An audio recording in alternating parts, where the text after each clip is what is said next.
बचपन से लेके आज तक तुम्हें सिर्फ एक चीज कही गई है, पढ़ो पढ़ो पढ़ो। लेकिन पढ़ना कैसे है ये किसी ने नहीं बताया, और जब नहीं याद कर पाए तो एक लेबल लगा दिया कि तुम्हारी तो मेमोरी ही वीक है। लेकिन एक सीक्रेट बताऊं कि तुम्हारी मेमोरी और एक टॉपर की मेमोरी में कोई अंतर नहीं है।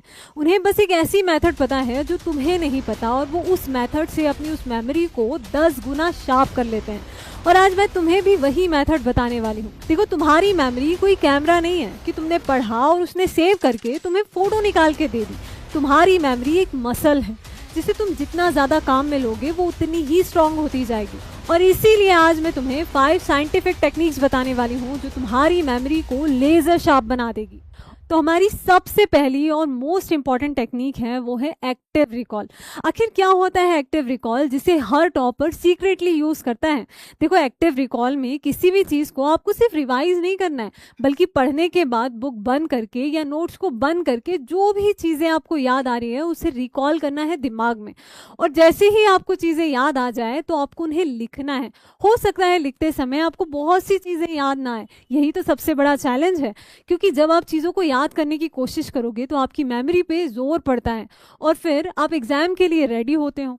अब आपको क्या करना है कि जो चीजें आपको याद नहीं आ रही है उसे फिर से अपनी बुक या नोट से रिवाइज करना है और फिर से बुक बंद करके उसे लिखने की कोशिश करनी है। जब इस प्रोसेस को आप 3-4 बार रिपीट करते हो तो आपका ब्रेन जो है वो एक्टिव हो जाता है।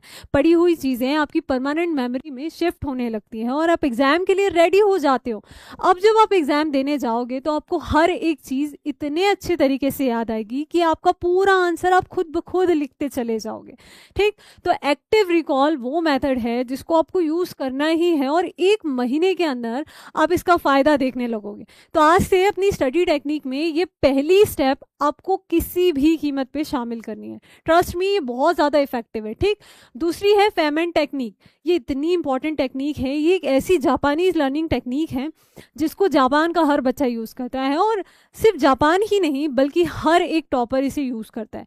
सिर्फ जापानी नाम होने से ऐसा नहीं है कि हमारे कोई स्टूडेंट इसे यूज नहीं करते हैं। ठीक, तो फेमेंट टेक्निक में क्या होता है, आपको जो भी चीजें आपने पढ़ी है उसको इस तरीके से समझना है कि आपको किसी एक छोटे से बच्चे को समझाना है।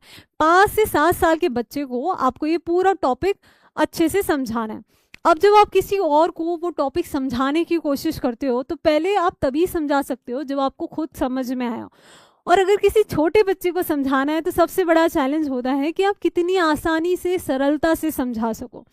तो फेमेंट टेक्निक में आपको हर एक टॉपिक बिल्कुल इजी लैंग्वेज में समझना है और समझाना है।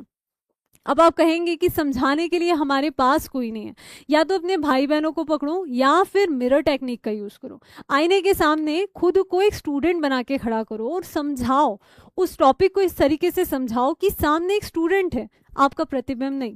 ठीक, और ऐसा जब आप करोगे तो देखते देखते 1 2 3 करते करते आपके सारे टॉपिक्स आपके टिप्स पर हो जाएंगे और फिर धीरे धीरे आप अपने क्लास के स्टूडेंट्स को वो टॉपिक रिवाइज करवाने लगोगे। ठीक, तो इसीलिए आपको फेमेंट टेक्निक का यूज जरूर करना है ना।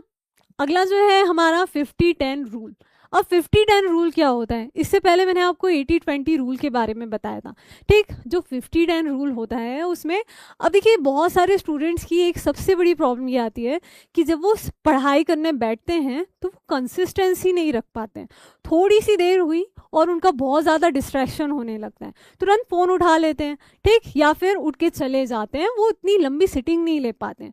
और उस चीज़ के लिए 50-10 रूल जो है वो बहुत ही ज़्यादा इफेक्टिव है। आपको 50 मिनट का एक स्लॉट बनाना है जिसमें चाहे कुछ भी हो जाए आपको नहीं उठना है पढ़ने के दौरान। ठीक, फ़ोन को इतनी दूरी पे रखना है कि 50 मिनट के बीच में आप फ़ोन को हाथ नहीं लगाएंगे। उस 50 मिनट की स्टडी के बाद आप खुद को एक रिवॉर्ड देंगे, क्या? 10 मिनट का ब्रेक। जैसे ही 50 मिनट कंप्लीट होते हैं आप 10 मिनट का एक ब्रेक लेंगे और उसके बाद फिर से अगले स्लॉट के लिए बैठ जाएंगे।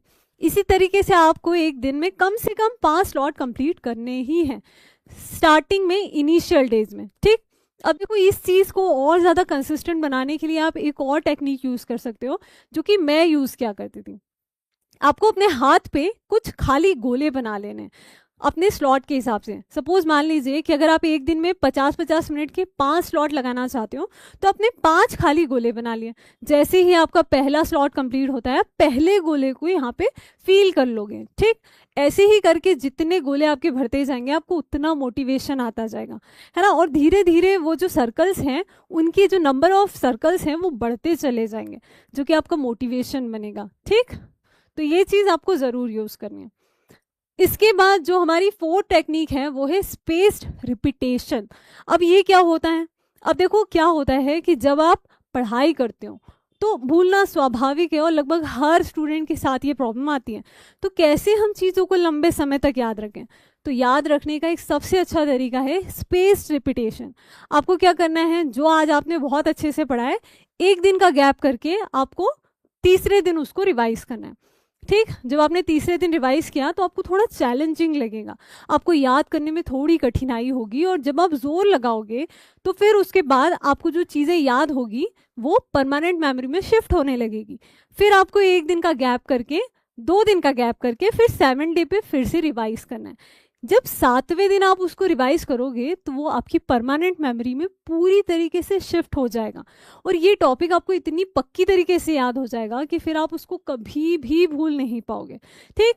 तो ये स्पेस रिपीटेशन आपको ज़रूर यूज़ करना है ना।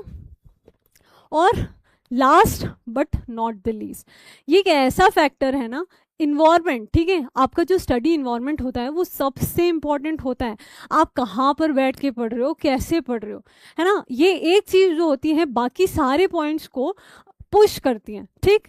तो आप कहाँ पे बैठ के पढ़ रहे हो, इसीलिए आपने देखा होगा ज़्यादातर स्टूडेंट्स जो होते हैं लाइब्रेरी में जाके पढ़ते हैं या फिर एक ऐसा घर का कोना ढूंढते हैं जहाँ पे उन्हें कोई परेशान ना करे। तो आप कौन से इन्वायरमेंट में बैठ रहे हैं, अगर आप जिस जगह पे बैठ रहे हैं कोशिश करो कि वहाँ पे थोड़ा ऐसा माहौल बनाओ कि आपका खुद मन करे, एक फीलिंग आए कि मुझे पढ़ना है, अंदर से वो जोश पैदा हो, ठीक। बैठने के पहले आप एक लाइट सा म्यूजिक भी सुन सकते हो ना, वाइट नॉइज सुन सकते हो या फिर कोई सा भी ऐसा म्यूजिक जो आपके ब्रेन को एक्टिव करे, ठीक। तो आपको अपने इन्वायरमेंट का भी ध्यान रखना है और जब ये सारी चीज़ें आप यूज़ करते हो तो आप देखोगे कि धीरे धीरे आपकी इफ़िशियंसी बढ़ती चली जाएगी। देखो कोई भी टॉपर शुरू से टॉपर नहीं होता है, वो एक एक दिन की स्टेप बाय स्टेप मेहनत से ही उस मुकाम तक पहुंचता है और उस टॉपर और आप में कोई अंतर नहीं है। अंतर सिर्फ यहीं पे होता है कि आप हर दिन कितने कंसिस्टेंट हैं, उसके बाद आपके अंदर कितना जुनून है उस चीज़ को पाने के लिए, तो आप भी एक टॉपर बन सकते हो। बस आपको ये सारी स्टेप फॉलो करनी है और कंसिस्टेंट रहना है, ठीक। तो अब मुझे एक चीज़ कमेंट में बता दो कि सबसे ज़्यादा पढ़ते समय आपको किस चीज़ की दिक्कत आती है, ठीक। तो मिलते हैं एक और वीडियो में। अगर चैनल को सब्सक्राइब नहीं किया है तो कर लो, क्योंकि ऐसे ही स्टडी रिलेटेड टिप्स आपको मिलती रहेगी। धन्यवाद।